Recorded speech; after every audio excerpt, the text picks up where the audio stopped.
আজকে সত্যি কথা বলতে একদিকে কষ্ট হচ্ছে যে অনেক কর্মীরা বাড়ি ছাড়া আছে, তাদের জন্য মনে কষ্ট হচ্ছে, কিন্তু এটা ঠিক কথা যে গত বছর করতে পারিনি, তাই এবারে শাশুড়ি মায়ের বিশেষ করে আজকের দিনটা আসতে বলেছিল, তাই পরিবারকে একটু সময় দিচ্ছি আর কি, করতে অনেক হলো।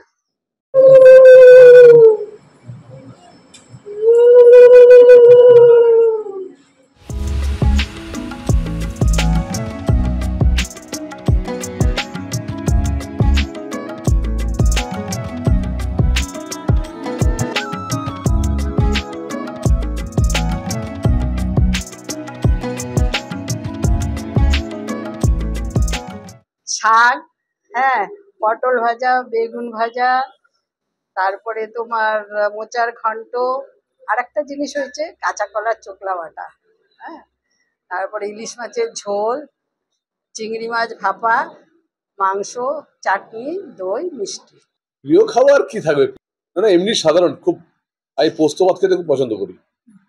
বাঁকুড়ার লোক পোস্ত ভাত খায়, ওরা পোস্ত ছাড়া কিছু যায় না, কিন্তু আমরা তো বাঙাল, আমরা খাওয়াতে জানি, সেই জন্য আমরা সব রকম আয়োজন করেছি, ডোন্ট ওয়ারি।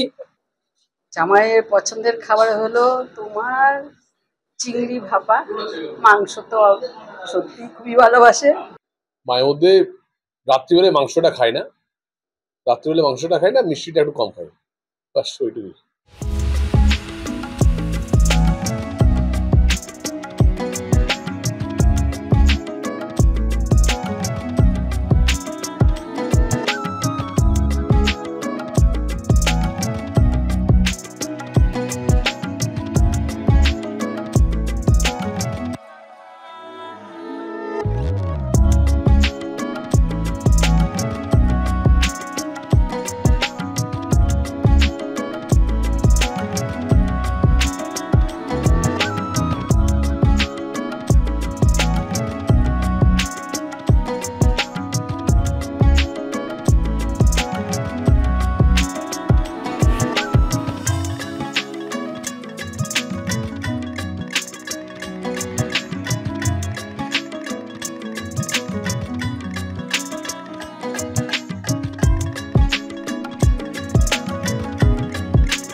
এবিপি আনন্দ, এগিয়ে থাকে, এগিয়ে রাখে।